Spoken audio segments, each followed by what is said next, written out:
3 రోజులుగా కురుస్తున్న వర్షాలకు ఓసీపీ ప్రాజెక్టుకు వెళ్లే దారులతో పాటు పని ప్రదేశాలు బురదమయం కావడంతో డంపర్లు నడవలేని పరిస్థితులు నెలకొన్నాయి. దీంతో 3 రోజులుగా ఓబీ ప్రొడక్షన్తో పాటు బొగ్గు ఉత్పత్తి నిలిచిపోవడంతో స్టాక్ కోల్ను ట్రాన్స్పోర్ట్ చేస్తున్నారు. ఈ సందర్భంగా ఓసీపీ 5 క్యాలరీ మేనేజర్ అనిల్ గలేభి మీడియాతో మాట్లాడుతూ గత 3 రోజులుగా కురుస్తున్న వర్షాలతో రోడ్లు బురదగా మారాయని, దీంతో 3 రోజులుగా ఓబీ బొగ్గు ఉత్పత్తికి ఆటంకం ఏర్పడిందని వెల్లడించారు.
అందరికీ నమస్కారం.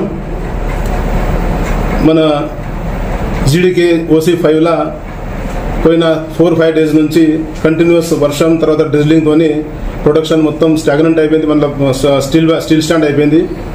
మనకి production OB production daily almost 80,000 cubic meters వచ్చేదే. తర్వాత కోల్ ప్రొడక్షన్ 10,000 టన్నులు వచ్చేదే. అదే ఓబీ ప్రొడక్షన్ జీరో అయింది.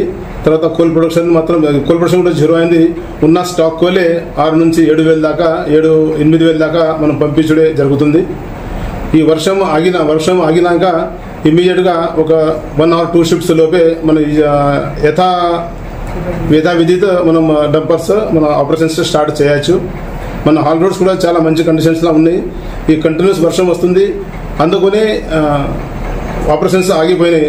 అదర్వైజ్ వర్షం వచ్చిపోయినాక విదిన్ 2 hours గ్రిడింగ్ డోజింగ్ చేసి ఆపరేషన్ స్టార్ట్ చేయే పరిస్థితిలో మన హాల్ రోడ్స్ ఉన్నాయి.